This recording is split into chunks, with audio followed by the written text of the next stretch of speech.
There's no way for us to talk about the Lex Luger story and not address one thing that I think he's sort of been handled unfairly with.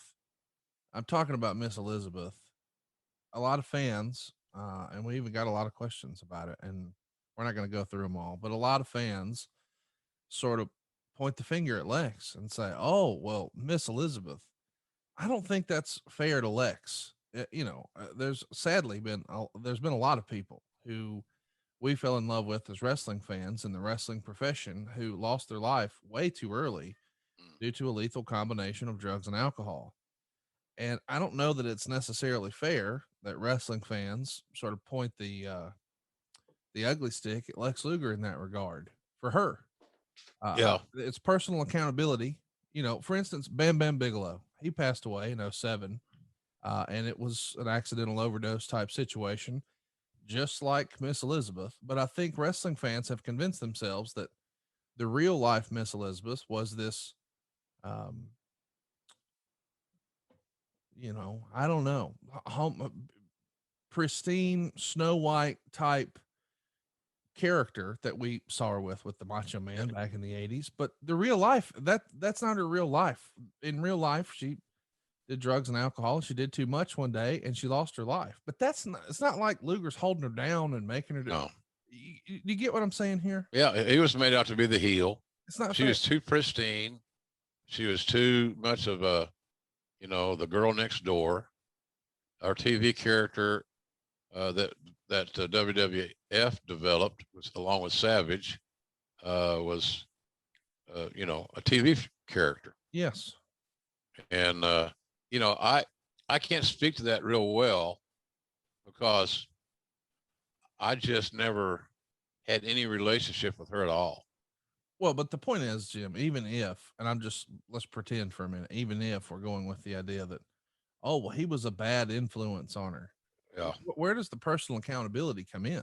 yeah. Like, She was an adult. yes, She was an adult, free to make her own decisions, and the decision. See, when she died, I'll admit I was guilty too because my preconceived notion of Miss Elizabeth was that of essentially a Southern belle, yes, and that didn't have any negative baggage. right. So when I heard that she died of a drug overdose, I too said, "Well, that must have been that train must have been driven by Lex." So he changed. He changed from the Lex Express to something else here he's driving. But let's not, like you said, he can't be blamed for her habits. No. And some people are probably listening to this are going to disagree with that. And that's your prerogative, folks. I'm not going to hunt you Well, down. I mean, at the same time, if that's true, then what's is the difference that there's a romantic relationship? Because, I mean, can we blame Lex Luger for Bam Bam Bigelow's untimely death, or Big Boss Man's, or Rick Rude's, or Kurt Henning's? No. I mean, at the end of the day, these are grown. Elizabeth was 42 years old, and she made poor choices that caught up with her and cost her life. And it's sad, but it Yeah, doesn't necessarily mean we should all blame Lex Luger. And I feel like he's been villainized for a long, long time on that deal.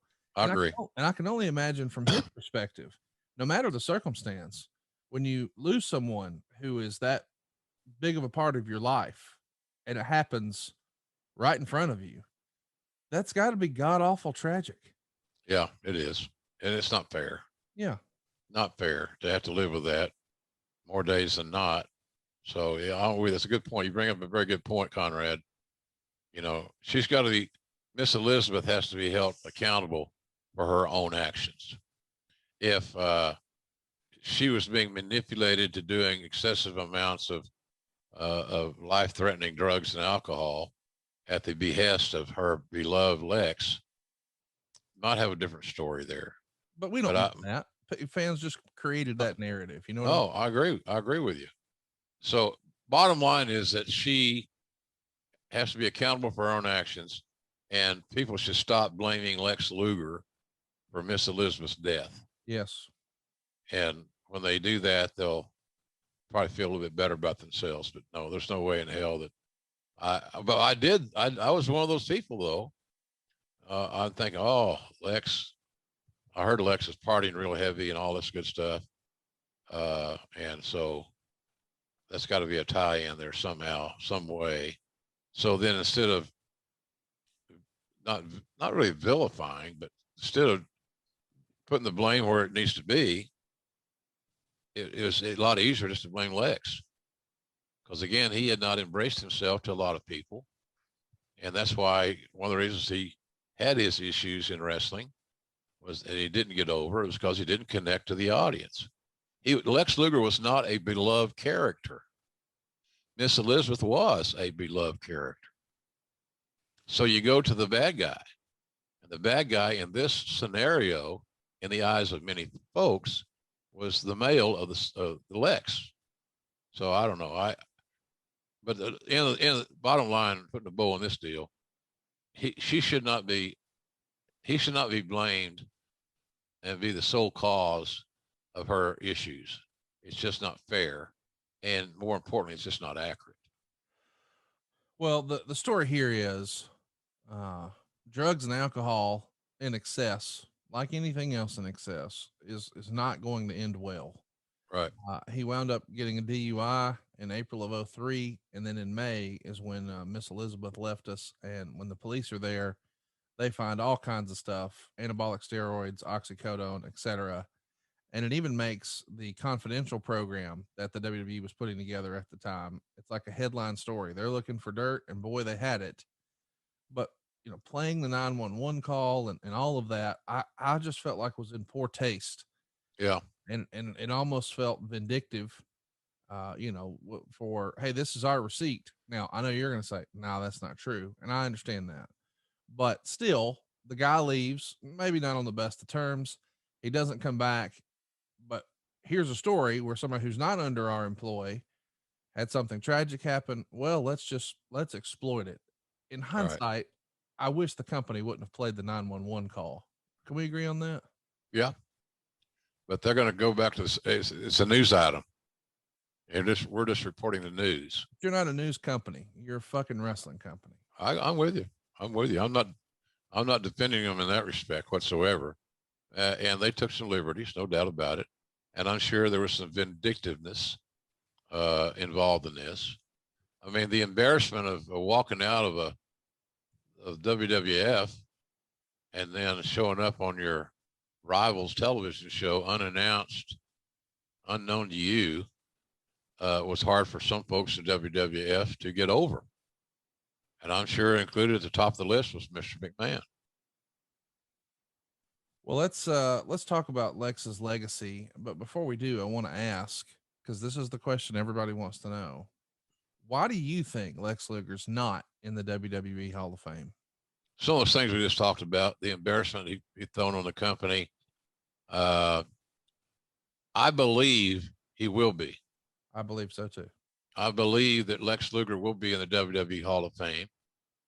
I think it'll be a popular decision when it occurs because he'll be allowed in his 2 or 3 minutes he's allocated, which we've talked about before, is ridiculous.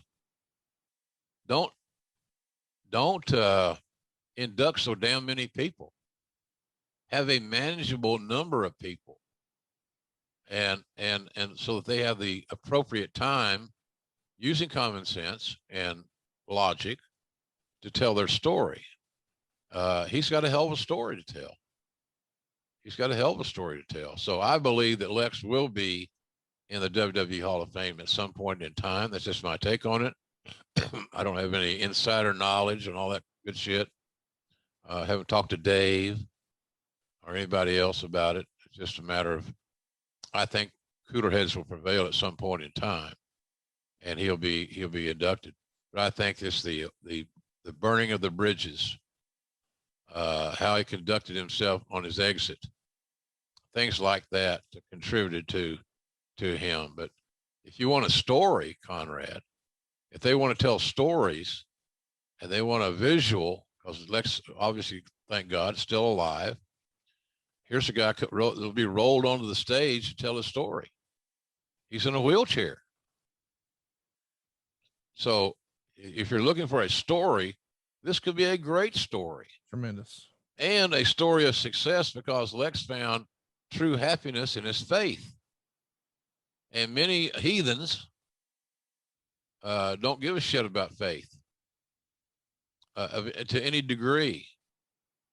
So I think that he'll be in, and I think it'll be I think it'll be a great induction. I truly believe that. I think it'll be great. So we'll see, But I think that some old wounds just don't heal as quickly as others. And when you embarrass the company to some degree, and look, here's the thing: Vince put the Warrior in. Yep.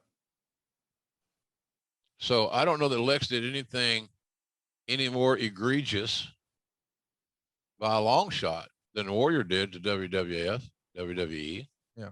And they still that Warrior Award. They do. So, and we're not debating. You and I are discussing Luger going to the Hall of Fame. Seems like a no-brainer.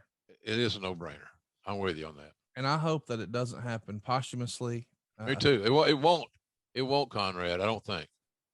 I think Vince is smart enough to know that he doesn't like posthumous inductions.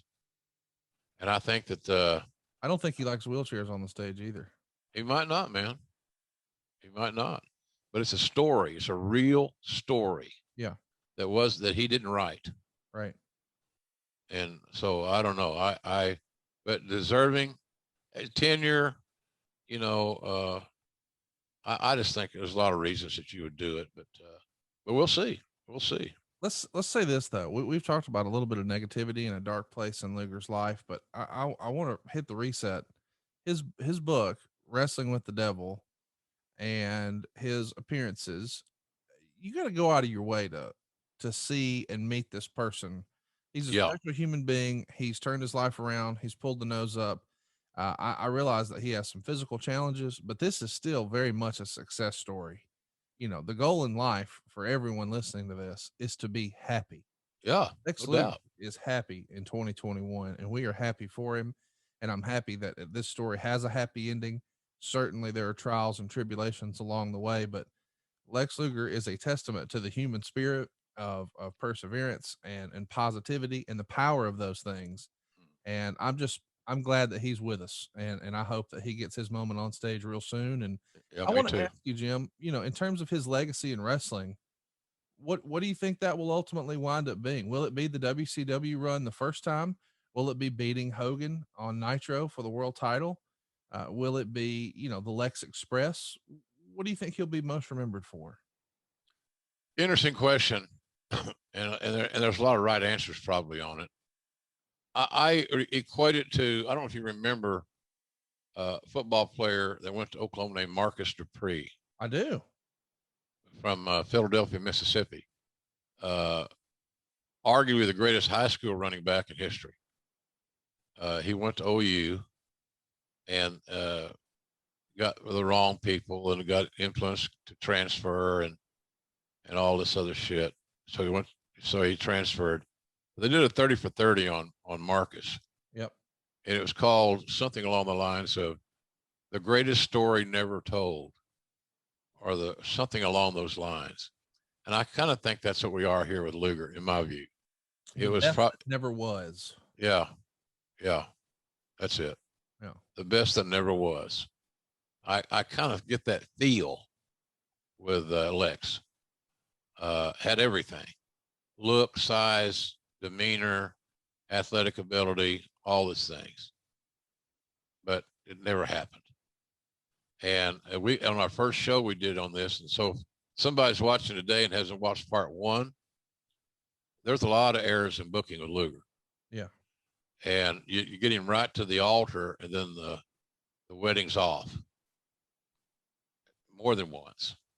He got left standing at the altar many, many times. I think that affected fans' confidence in him.